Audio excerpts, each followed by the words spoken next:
Ipapahatid na lang kita sa bahay mo.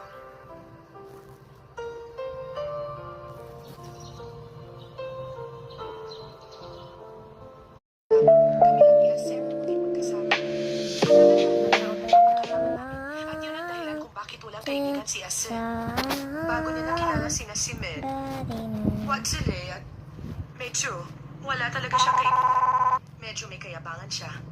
Kaya maraming may ayaw sa kanya.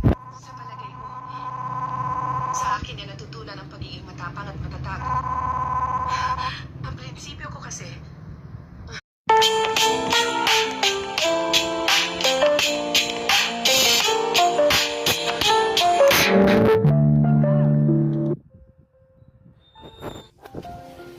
Naiinis ako, hindi ko maintindihan ang sarili ko. huwag mong sabihin yan. Inom tayo.